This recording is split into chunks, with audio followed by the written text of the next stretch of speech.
everyone, and welcome to Hogwarts. No, not Hogwarts. Well, let me retry that. Don't laugh at me. Hello, everyone, and welcome to Players Parlor Podcast, the podcast where we play games while you play along with us, or you can just listen to us on the car ride home. We do some weird stuff. This week we've got Hogwarts Legacy. And this is a big game. It's a fun game. I love this game. I love every single part of it except for the crashing when I've got my RTX on. And we have, of course, the lady vampire herself, Scarlette. Hello, Scar. How are you doing? Hello. I'm doing quite fine. It's great that it finally rained a bit here. And in Europe, we've been currently dealing with a heat wave, like 2 weeks straight of 35 plus degrees, which is unheard of. So rain is good. Rain is very good. That is just fantastic, to be honest with you. Okay, I have to actually delete all these characters. Can you believe that? Just start a new one. I'm gonna start a brand new one, but you've got a max of 4, right? So right, I forgot. Let's start a brand new game of Hogwarts Legacy. It is so fun that it's finally at least raining over there. You know, it means winter's coming. No, it's barely August. No, it's July. Winter comes in supposedly end of November and December and January, February. Well, a long time ago, we were taught that the winter months are December, January, and February. But nowadays, you can't really say that it's applicable anymore.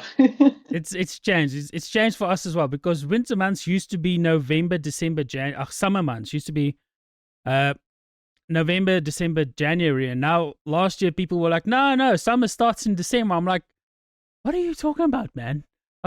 That's not how that works. So, yay, global warming. This year and last year as well, I changed my winter tires in May. Because last year, at least, at the end of April, it snowed. Like, I remember because we had Easter and I was over at my parents and it started snowing and we were looking outside. It's like checking the calendar. Guys, are you sure it's April? Because it's snowing and it's like already 5 centimeters of snow, right? Right. Okay. Not changing my tires yet. So that's fun. And yeah, there's no climate change. Global warming, what's that? Nah. Oh, yeah.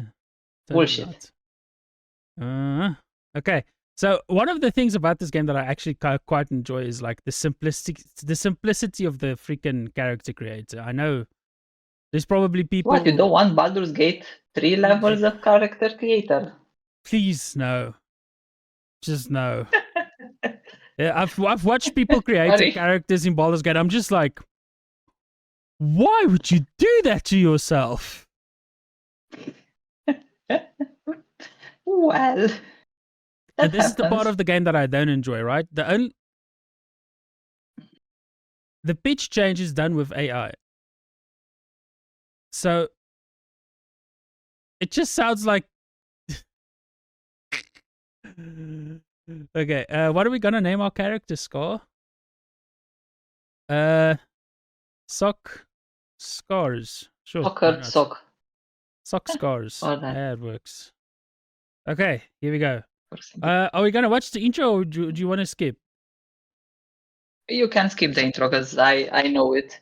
Because I played all 4 characters as well. Well, 1 main character and the other 3 just to get the achievements. Yeah, of course. Because I like achievements. Of course. There's so many things to skip. Also, it's right click to skip. Maybe I should I play this one with like the controller? Do you think that'll make a difference? Well, you feel comfortable. I mean, I'm a mouse and keyboard person, so yeah. And this game has aiming, so I'd rather not. Yeah, it's true. It does have like very intricate aiming, which you would think wouldn't be a thing in a wizarding game, you know? Mm-hmm. But well, it is. You do need to indicate your wand towards the right target, so you do need to aim properly. It's got some auto-aiming stuff to it, fortunately. I mean, also, controller has that by default, so yeah. Oh, yeah. That's true, isn't it? I don't play often.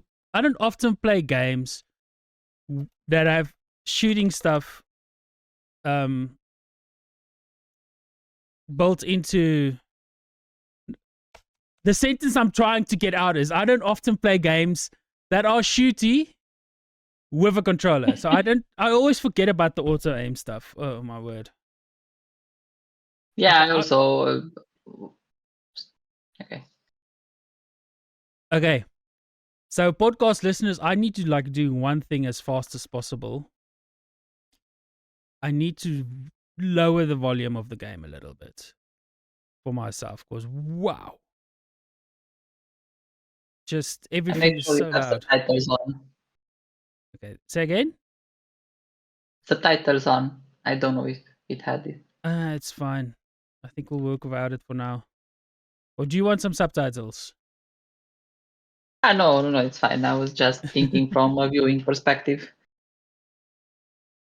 Because I do know the intro. One of the things that I've like really noticed about the game is it does actually genuinely look good. Like I expected it to look okay at best, but like for a world of magic, people said that. No, go ahead. Okay. When the game was released, I think people were saying that like, oh, if it weren't for Hogwarts and such, you'd think this game is very horrible or like of low quality. But I'm like, okay, I am a Hogwarts fan, at least Harry Potter part, but I do genuinely think this game is one of the really good games made from a design perspective and artwork and everything. It looks good and nice and crisp, and overall, it was a pretty darn brilliant release for the game. Like, it had issues, but it didn't have huge issues and horrible stuff and glitches and stuff. It wasn't unplayable. The people that complain about it probably never even really tried.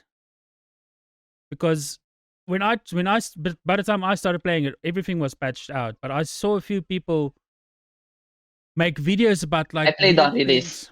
Yeah, that played on release. You played on release, right?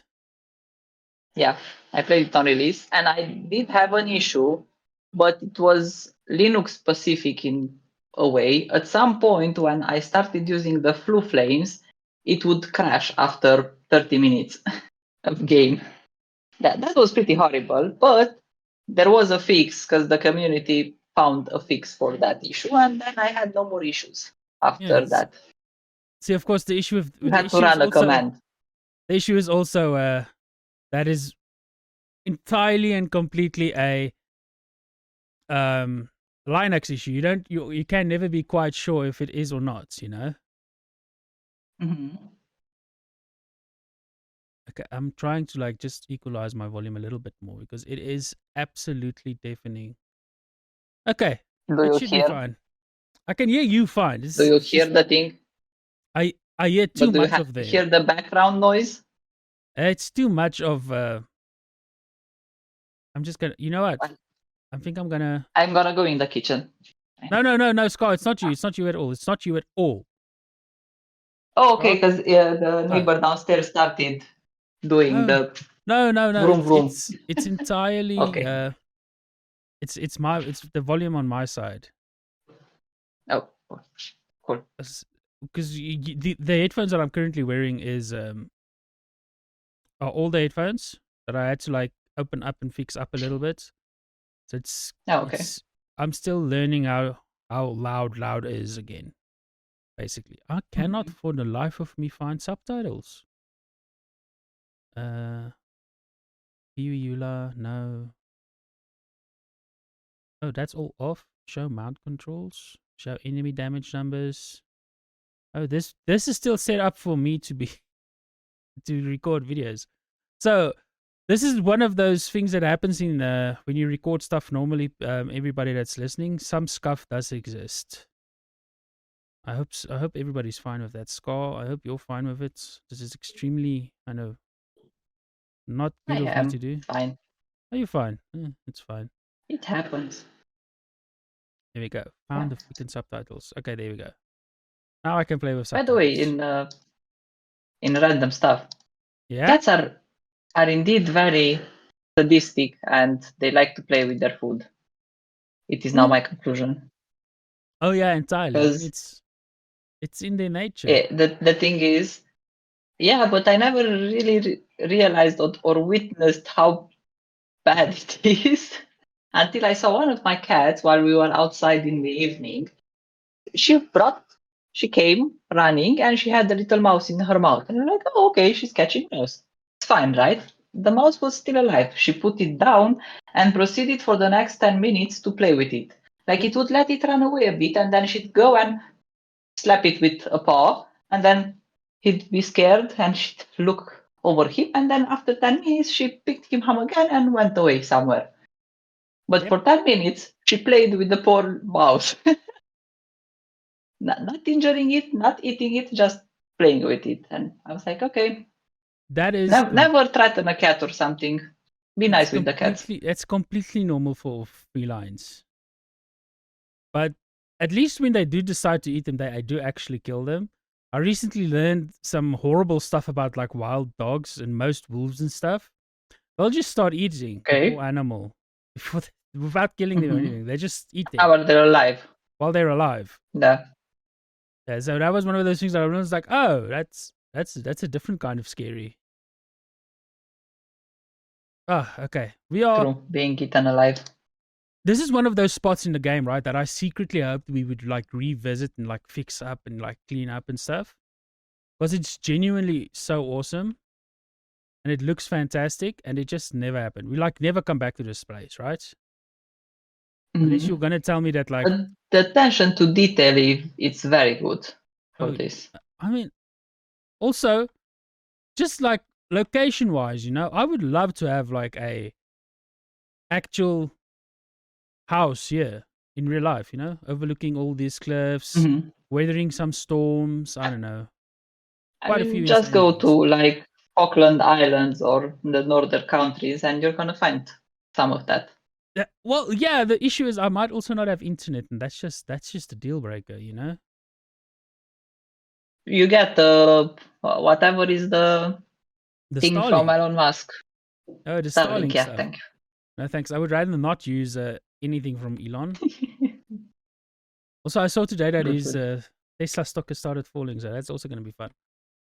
This is genuinely one of the games, right, where the main quest is one of the things that annoys me the most, specifically because we always have to wait for Professor Fig. Yeah, for the NPC. Yeah, he doesn't move very fast, and he kind of has He's an old man. I know, but he also has this habit of stating the obvious, you know? Which I guess is for younger players, but I don't think younger players should be playing this game. Yeah, it's a bit dark,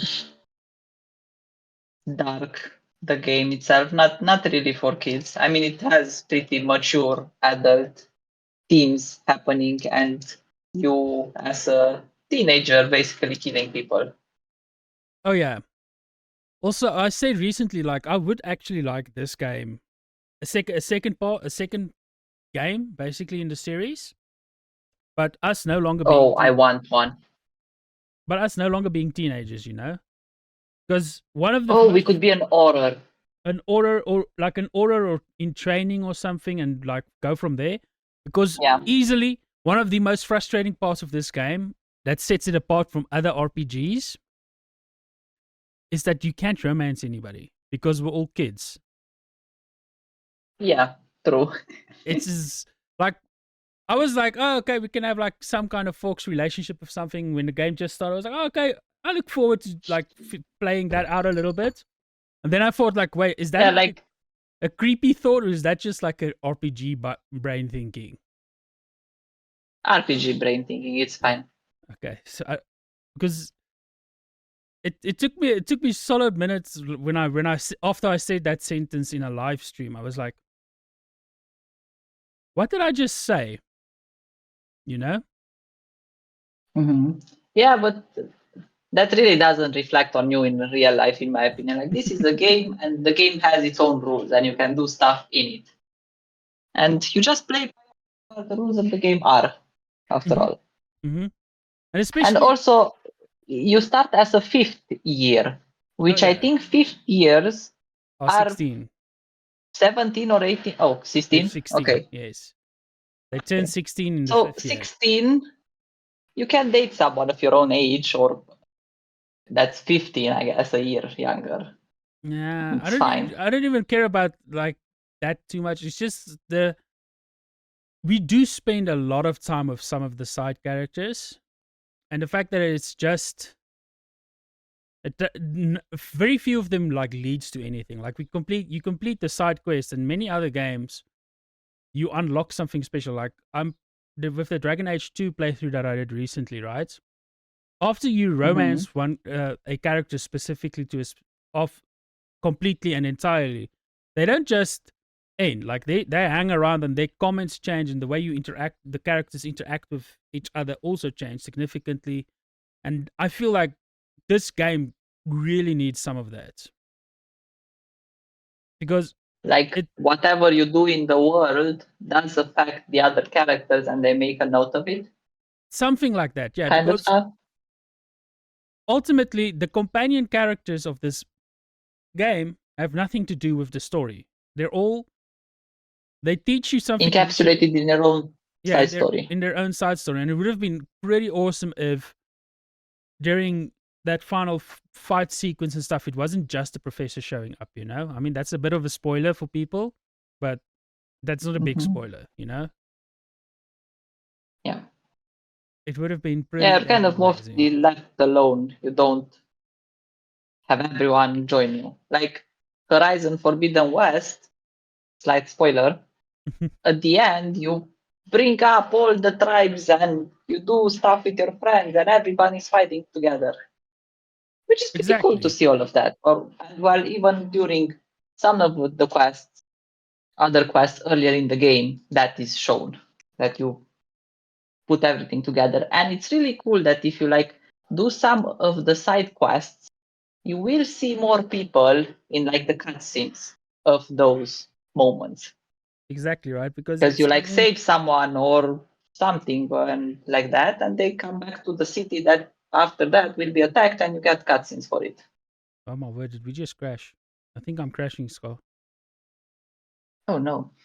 That's fine. But you are nailing it pretty much on the head there, because a lot of these games, I spent, I think, almost 50 hours the first time I played this game, probably more, with these characters, and not having them appear at all or be affected by the world events is kind of annoying. Like Professor Weasley, who we haven't met yet in this specific playthrough, is one of those characters that I'm just like, she never really reacts to what we're doing, you know? Even if like we tell her everything, she just kind of goes like, "Oh no, I wish you wouldn't do that," you know? Yeah, to be more reactionary to the world, whatever you do, whatever step you are of quests or something. I mean, if you take a look at it from like a gaming and gaming history perspective, things have been shared from like I'm losing all my words today. I don't know why. If we drink some more coffee. I just finished some coffee. I started the recording with coffee. Anyway, if you take a look at like games like Skyrim, one of the main complaints back then was that like no matter what you do in Skyrim, like you can literally be the Dragonborn. You've completed that entire side quest of the main quest. That's not even a side quest. That's a main quest. You can complete that, and when you go talk to the companions, the first thing they tell you is like, you need to prove yourself, right? And that's okay. I didn't know that.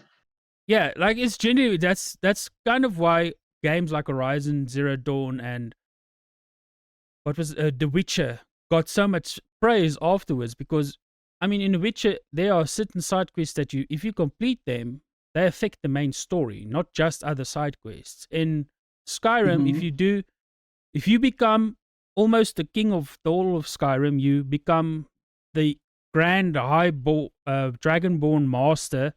You complete all the DLC, you can still walk into a town and like some random thug will try to attack you and tell you that you're weak. And it's just like, my dude, I literally am walking around with an aura of magic around me. You are attacking me with a knife. You know? Yeah, like Baldur's Gate 3 also. Okay, yeah. I hear myself as an echo. Wait, that might be a thing on my side. Hold on. Yeah, that would be because... Okay. The Discord is sending you out at the moment. Back to yourself. Sorry, let me see if I can fix that. Input device is just me. I don't even know why it's doing that.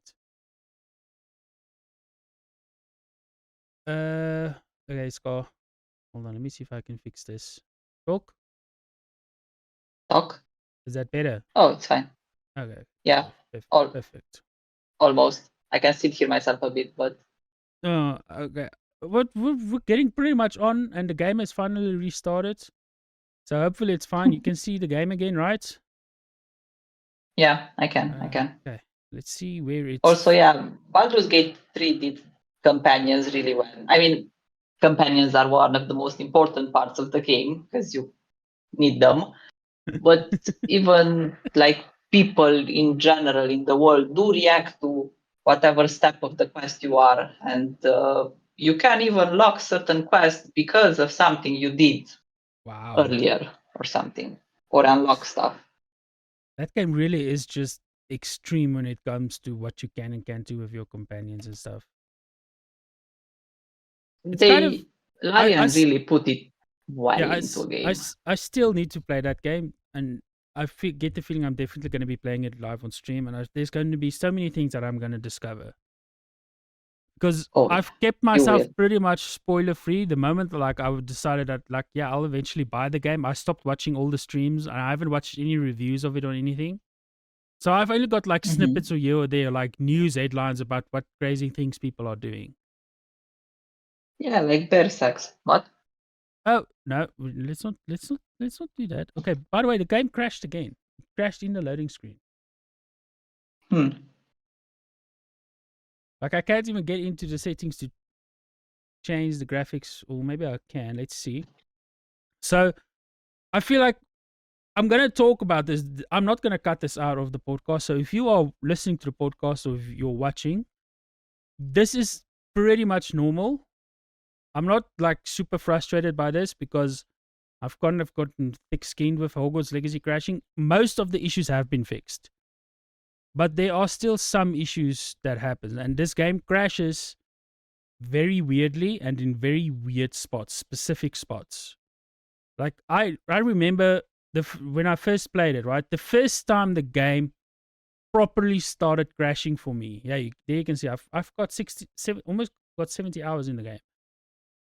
Was when I went to the Teacher's Lounge. That quest that you've got to, there's a main quest that you've got to do where you've got to sneak up through the Teacher's Lounge, right? And I freaking couldn't get past the second floor because the moment I got on the stairs, the game would crash. So what I had to end up doing is I had to lower my graphics and then make sure that the game, the actual area which I'm viewing, isn't loading in anything new until I got to the top of the stairs. Oh God, that's so bad. At least my crash was easily fixable, and it only happened after 30 minutes of starting the game and using the flu flames. You see, that's fine. That's beautiful. And the thing that confuses me about my crashing, right? It's not like it's not rendering that space. Because if I stood at the bottom of the stairs, I could look at the stairs fine. And if it stood at the top of the stairs, I could look at the stairs fine and move and like throw spells down the stairs. It was only on the stairs themselves that the game would crash. Right? So I'm not wrong in saying that is particularly funky.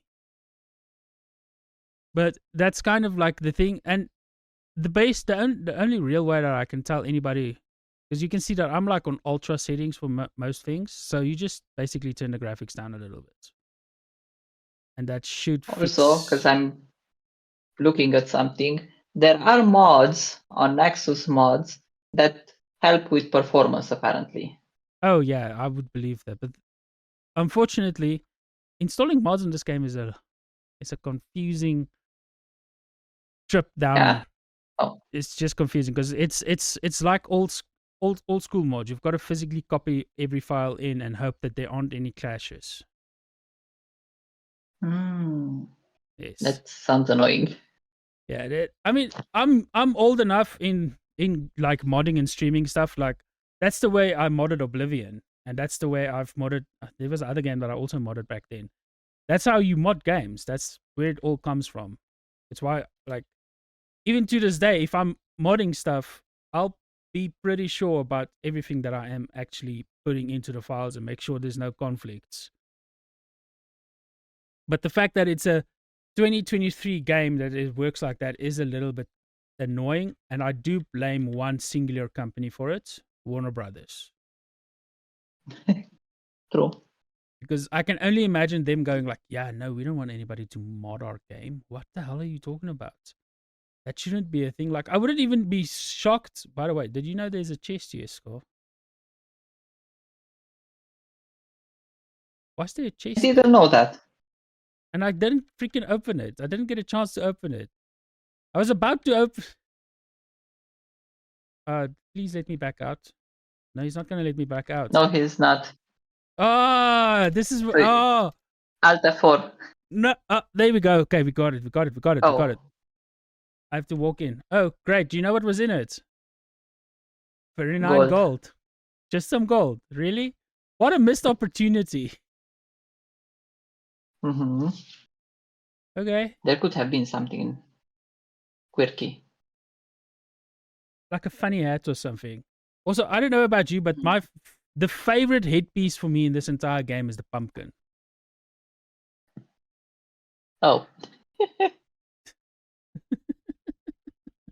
It's so stupid. Like, I just love it. It's funny. It's funny. And the fact that it's included at all is what's kind of like what makes the game so much fun to play for me, because it's very clear that there's a very serious side to the game, which is like the main story and all the events that happen there. But it's also extremely clear that like nobody took themselves seriously in this game. There's just so much fun stuff happening all over the place. It's a really well-made game, and I liked it. So what is your favorite part about the game, Scott? Come on. Come now, tell us. You've been waiting for me to make this podcast for so long. I mean, the story is pretty okay. It's pretty nice. Could have been more, but I really like the exploration and the stuff they put into the world to explore. Oh yeah. Like people would say that it's very like Assassin's Creed like, with the new Assassin's Creed games, with like, oh, tons of stuff to do all over the map and such. And it's true, but they also made them really fun and in the spirit of the Harry Potter, the books, movie, whatever you want to call it. Because the puzzles you have to fix are pretty nice and are like wizards, magical stuff like that. It's nice. I do entirely agree with that. And like you said, like the random quests aren't boring, and it's so true. None of them feel like a repetition, you know? You're not just going to a place, talking to the same NPC that looks exactly the same as all the other NPCs you've talked to in 20 other villages to do the same quest over and over again. You get like, the only quest that's kind of like that is the demiguise statue one. And even that one has a genuinely interesting ending to it. Like, I remember when I finished that one, I was just like, holy cow, this is like fantastic. I would not have guessed this. I would have just been like, oh, this is like some random thing that happened, you know? Yeah. I would like, though, for like the demiguise statues that should be unlocked a bit faster or something. Because that also might be because I'm someone that I want to get all the stuff unlocked so I can go and explore all the world before and ignore the main quest. Oh yeah, definitely. Because for example, I rushed Horizon 2 for that because I really wanted the flying mount, and I wasn't getting the damn flying mount only like 30 or 40 hours into the game. Oh wow, that's how long it took you to get the flying mount. Yeah, because it's tied to the main story. Jeez, they could not have made that like freaking take longer. Wow. Yeah. Okay, so Since I played this last year, I don't remember how many hours it took to unlock all the stuff, like including the Alohomora levels, because I think there's like 3 levels of it to unlock. yes, exactly. I was just about to say that the demigod statues are important because you need them to collect the to open and unlock Alohomora. And Alohomora has 3 different levels. Each level unlocks a new type of chest that you can use, or just like get stuff from. And that's kind of where it comes from, where it's like you must absolutely collect them to actually get some of the best items in the game. And yeah, it took me. I remember there was one getting past the second level, getting to the third one. I was starting to go insane because I hadn't actually kept track of all the ones that I've had, and you have to start using a guide after a while. I don't know about you, Scar, but I use the guide about where all of they are. I did use the interactive map. Yes, for that. Yes. I think I used but the same also one. the game does show you the More or areas less, where you are supposed to find things, but it doesn't point you towards them. yeah. So on one level, that's like fine, but it's with the demiguise stuff. I was pretty much like, I don't actually know which ones I've gotten or not gotten. So I had to like start exploring from the bottom up, literally, actually from the top up of the map all the way to the bottom. No, I'm just absolutely getting my butt handed to me. This game was just so fun because genuinely, this is the first game I literally did everything you could do in one playthrough. Oh yeah. And I usually don't do that because, like, I also did all the achievements. But the achievements are not tied to like get 100% to do 100% everything you can do in the game. So there's stuff you can ignore. But I actually went and did all the stuff you could. Yeah, This was so good. It was so fun. It was so genuinely. nice. I'm right there with you, Scar, because like this was also the first time ever that like when I finished with my main character, the only things I hadn't done were the unforgiving curses and not reaching a certain point to with the other house characters. So genuinely, all I had left to do. Oh, I'm still in the tutorial. I forgot I'm in the tutorial. Okay, and attack me, someone, anyone. Yes.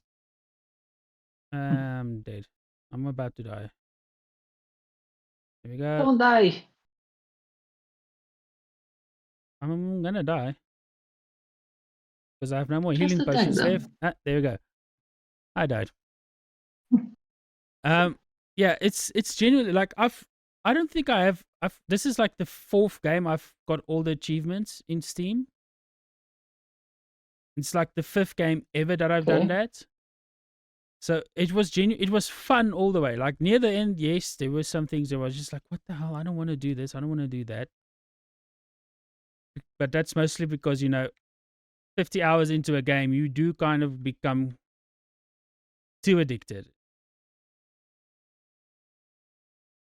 I did play a lot in one go. Like even my boyfriend was like, Scarlett, please stop. Take a break. Go outside. I mean, if I had You're family, not allowed to play until tomorrow.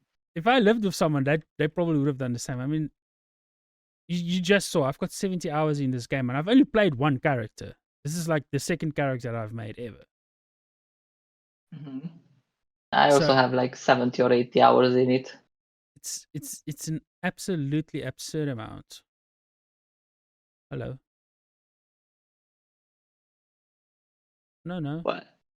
No, the game is telling you to stay close to Mr. Fig. On Steam, yes? Okay, yeah. On Steam, I have 23 perfect games. But I also have like small games, like point and click mystery games in that category. Okay. Yeah. So you could say it's cheating in a way. But I also have like all the achievements in Vampire Survivors, for example. And I go back every update that puts more damn achievements in it to make it stick to 100%. But How also did you? Chained Echoes. Chained Echoes was so good. I've not yet done Chained Echoes though, but I've done Vampire Survivors, and I'm genuinely questioning how the hell did you get 100% on that? Because I've tried and I suck at it. Like there's a Oh, certain point where I'm things. OP in it. Say again? Are you OP in it? I'm Yeah, because I started playing it not as it was released immediately, but in early access once it started gaining traction and everybody was playing it. And I at the time the game had probably like 90 achievements or something. Now I see it has 211.